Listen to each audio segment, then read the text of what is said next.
Hey! Otters, come on. Hi, I'm Renee. I'm a keeper here at the National Zoo and Aquarium in Canberra. Here at the National Zoo, we have Asian small-clawed otters.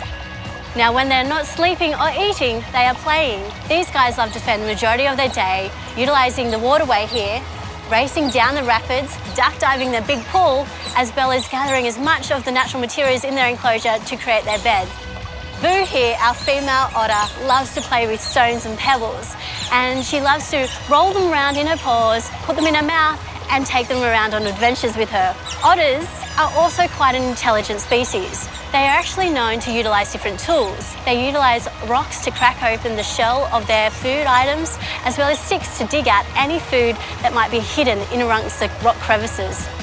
Now, otters actually have large social groups where mum and dad will be the only ones who breed. All the rest of the pups are actually look after the family group. They stick together, they feed together, they sleep together, and they live together.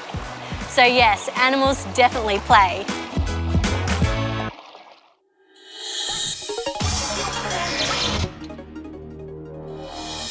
Hi, welcome to ScienceWorks. My name is Meilu, Senior Programs Officer, and with me I've got Sandbot. Sandbot is a humanoid robot. It's got arms and a head and looks a bit like a person. And Sandbot is a very smart robot. It can talk back to you and tell you things based on what it finds out from the internet. I am such a good robot. And she can follow you around, so she can scan the front of your body and the back of your body and follow you around the house. I can see you. Sandbot also has a projector at the back, so it can play movies, and it's really helpful because it can be used as a nurse or as a companion robot in education, even as a waiter. There are 60,000 Sandbots in the world. Here in Australia, we have about 35. ScienceWorks is Melbourne's Science and Technology Centre. So at ScienceWorks, we're committed to STEM, science, technology, engineering and maths, but we're taking more of a focus with technology-based activities such as robotics workshops that school groups and the general public can come in and enjoy and learn a bit about coding and robotics. We've got our Think Ahead exhibition, as you can see behind us, and Think Ahead looks at the future today. I really love working at ScienceWorks because I get to do so many different things every day. I get to present to school children, I get to run events, play with robots. I once walked a dinosaur around ScienceWorks and met with astronauts. I feel really lucky to be working here. I studied science at university, and then I went off to join the Science Circus, which was a full year of science communication at the Australian National University. We travelled around Australia performing science workshops and science exhibitions. And after that, I studied primary teaching and got a job here at ScienceWorks. At the moment, I'm working on a project helping people with disabilities and seeing how robotics can help improve their everyday life. When you're building a robot, you need to think about what you want it to do. You'll need to think about the interface, so how a user interacts with the robot. You go through a design process to create this robot, and robot manufacturers often come up with a prototype to begin with, and that's where they can test that prototype and figure out what's working and what's not working, and then iterate on top of that. So add complexity to it or fix up some parts that aren't working. I would recommend starting with a robotics kit at first, and it'll teach you the different components for how to build a robot, and from then on you can get really creative once you know the basics. Maths is really important, and a lot of people get caught up on thinking about if they're good at maths or not. But you don't have to be good at maths, you just need to know how to use it. And I think a lot of girls hesitate to get into science and technology because girls think that maybe we're not good enough, maybe I don't know enough. But in the end, I think that you should just add one word to the end of that, and that's yet. And you say, I don't know enough maths yet. I might not know enough science yet, but I enjoy it and I really like it. I like robots and I like science, and I'm going to get there one day. I just keep working at it. Some people are worried that one day robots might turn against us, but I don't think that can happen. To be honest, robots actually aren't very smart. They only do exactly what we programmed them to do. Sorry, Sandbot.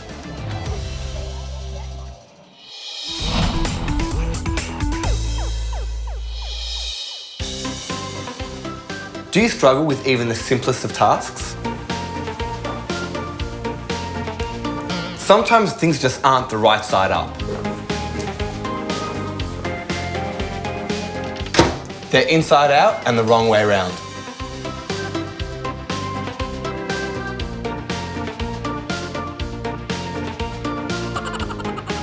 And cleaning up your mess only makes it worse.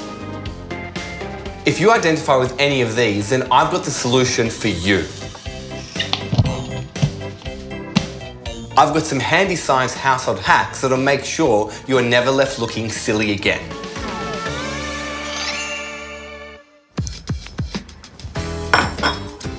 Oh, no, I'm not a Mad Hatter, but I do like a tea party and a good cup of tea.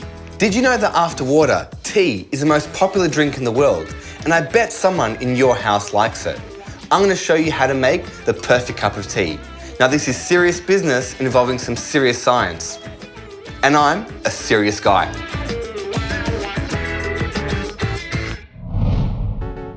Step 1, fill your kettle. Never reboil old water because it loses oxygen, and tea loves oxygen. Boil your kettle and put a tea bag in your mug, but make sure you have an adult around. Water boils at 100 degrees Celsius, and you need really hot water to make tea.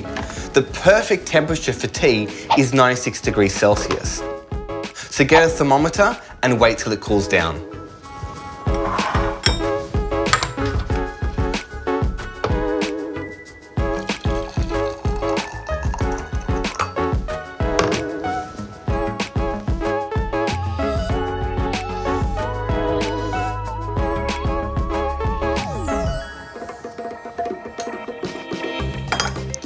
Now pour your water into your mug with your tea bag and wait 5 minutes.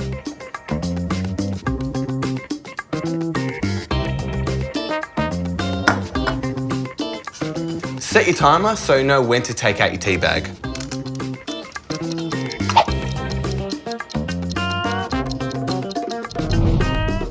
Now you don't need to stir your tea because hot water rises, and as the tea at the top cools, it sinks down. And then hot water comes up from the bottom to replace it again. This keeps happening, so it's actually stirring itself. Clever, hey? In science, we call this a convection current. The next step splits the world into 2 teams. Some people like to put the tea in first, some people like to put the milk in first. The reason why people put milk in first is from the old days where people used to drink from fragile, fine-boned china mugs. Putting the milk in first used to cool things down so you wouldn't break the china. These days, you can really do whatever you want, but my mug is chunky and sturdy, and I like my brew at just the right colour. Our final step is a perfect drinking temperature. Get your thermometer out again and wait till your tea cools down to 65 degrees Celsius. That's perfect.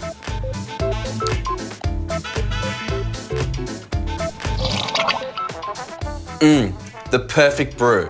Give this a try for someone at home, perhaps even mum or dad. I'm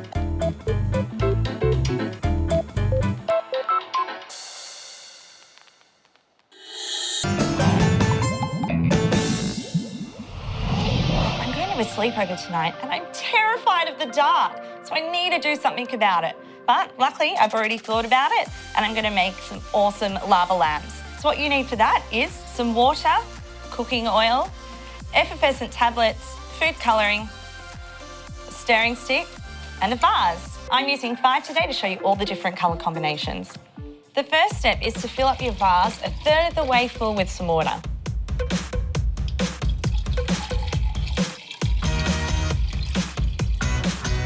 The next step is to add your food colouring.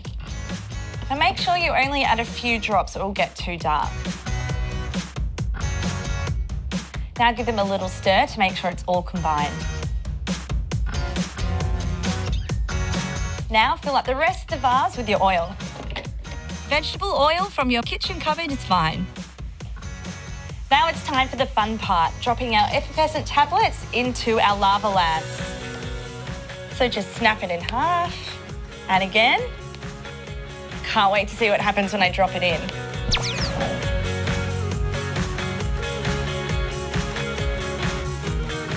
Wow, that looks so awesome. Look at those bubbles. One looks pretty good, but I'm still pretty scared, so I might have to get them all going. So the reason this reaction happens is because oil is less dense than water, so it floats on top of it. The effervescent tablets react to the water and create carbon dioxide gas bubbles. These stick to the water droplets. The water and gas combo are less dense than the oil, so they rise to the top of the vase. At the top, the gas bubbles pop, escaping into the air, allowing the dense water to sink back down. Wow, they all look so beautiful. Hopefully I won't be too scared on my sleepover. Why don't you try this at home too and invite all your friends over?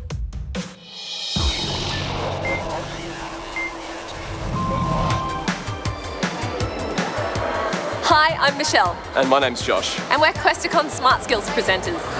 So our job is to travel around the country and run workshops in schools for students, but we also deliver workshops here in Canberra. So most of the workshops that we run are based in science, design and technology, which is really cool. I actually started as a zoologist, which is the type of scientist who studies animals and how they interact with plants and the environment. And then after that, I did some more study in media. And then after that, I did a science communication degree. And that kind of led me to my current job now. I actually studied performance. I've been a massive drama nerd since I was really young, but I also love science, and when I finished studying, I decided to do educational theatre, and so I was travelling around Australia performing for kids in schools, which I thought was pretty fun, but then a job came up at Questacon doing science shows, and I thought, you know what's more fun than just teaching people cool stuff? Is teaching people science cool stuff. So I started off there, and that was a fair while ago now. The coolest part of my job is probably getting to mess around with some of the latest technology. I recently actually scanned a full body version of myself and then 3D printed a little mini-me, which I keep on my desk, and it kind of watches us all sometimes. It's a little creepy, I'm not gonna lie. I think my favorite part of our job was when I went on tour earlier this year and I got to fly drones around classrooms.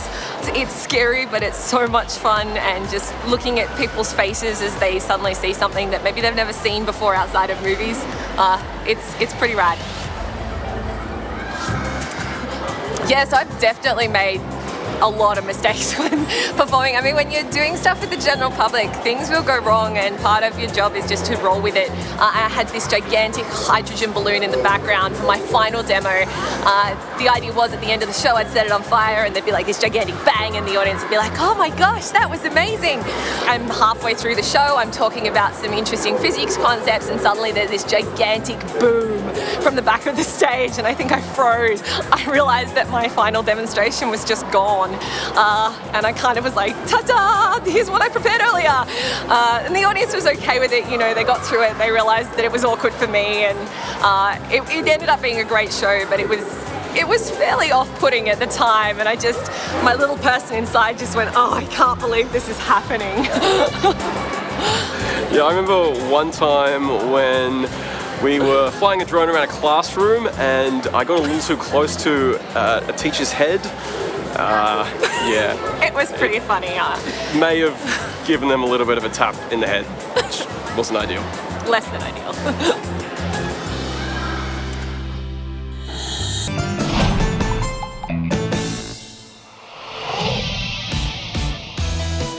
One of the best things about going to the beach has got to be checking out the rock pools. Each one is like a tiny little microenvironment teeming with marine life. If at first it looks like there's not much going on, keep looking and you're bound to see a whole bunch of little creatures doing their thing. Every rock pool is unique, and because of its depth, shape, and location, it all houses its own special life for animals and plants. Rock pools are little holes around the headland of the beach. They're created by the clash of waves hitting the rocks over thousands of years, leaving little crevices. Rock pools are like a natural aquarium. They're different to the aquarium you have at home because they're outside. Weather, waves, seasons, and tides all affect the rock pools tremendously. During the day, rock pools are heated up by the sun. During the evening, they cool back down. The salt content of a rock pool can change a lot during the day as well. When the tide goes out, the water evaporates and leaves lots of salt behind. When the tide comes back in, all the water goes back up and the salt mixes in with the water again. Anything that lives here has to be really tough to survive. Sometimes creatures can get left behind even when the tide goes out. This can be disastrous. Not only is it massive changes in temperature and in salt content, there might not be enough water, and therefore there might not be enough oxygen left over for the creature to survive. Fish get oxygen through breathing through their gills. Gills are feathery organs that fish breathe through to get the oxygen, kind of like our lungs. They breathe through their mouth and then they push all the water out through their gills. But if they don't get enough water, they don't get enough oxygen, and that's when fish can get into trouble. So let's go look at some rock pools and see what we can find. We've got to be careful not to disturb them too much because they are delicate ecosystems. And we also need to be careful because some creatures can sting and bite. Yes, it's good.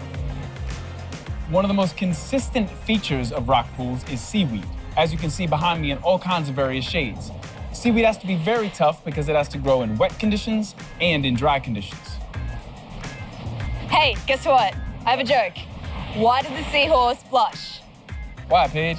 Because the seaweed. It's amazing. The blue-ringed octopus. These guys are very dangerous. Now, we haven't seen one today, but they are very common in Australia's southern rocky coastline. The blue-ringed octopus has distinctive blue rings, and when they feel threatened or are ready to strike, these blue rings light up. Now, they may be small, but they're very venomous and very poisonous, so if you see them, it's best to leave them be.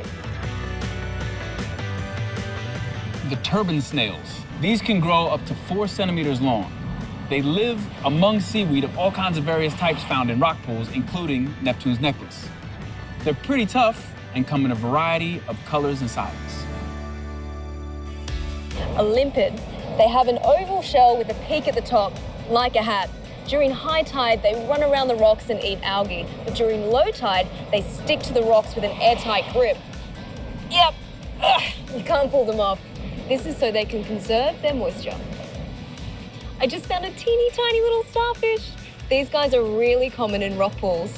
Now, the cool thing about starfish is if they lose a limb, they can grow it back. So rock pools are amazing miniature ecosystems teeming with life. You never know what you're gonna see inside of one. Oh my God, there's a mermaid. Oh wait, it's just my reflection.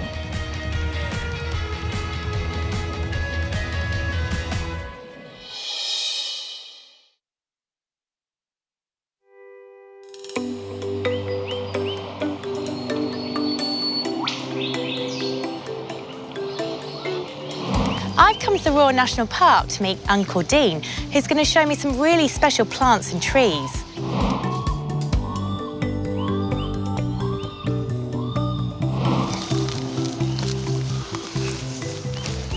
So what's this, Dean? This is lemon-scented tea tree, pretty common in the park here at Royal. It's a serious medicine tree. So does it smell like lemon?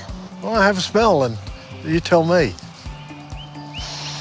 Oh wow, it smells so lemony. Yeah, it's very strong and we can use this in its basic form to clear the mind, clear the head, help with headaches. What else would you treat with this? We can heat the leaves and we can start to draw them oils out of it because this is the cousin to the eucalypt, same family. And we can bring the oils out and start to rub that on the body for aches and pains, but also to keep mosquitoes away. Mosquitoes don't like this plant. We can also heat it up in water and drink it as a tea. And what does the tea do? It just soothes the throat, but also it does things to the body that help healing inside. So it has a lot of different purposes, a lot of different reasons why you'd want to know this plant. Thanks so much, Dean. I've learnt lots about bush medicine. Yeah, it's my pleasure, sister, and you have a safe journey. Thank you.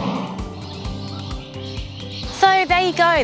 There's lots of plants out in the bush that can help to heal you, but you can only use them if you're an expert and with somebody who knows exactly how to use them.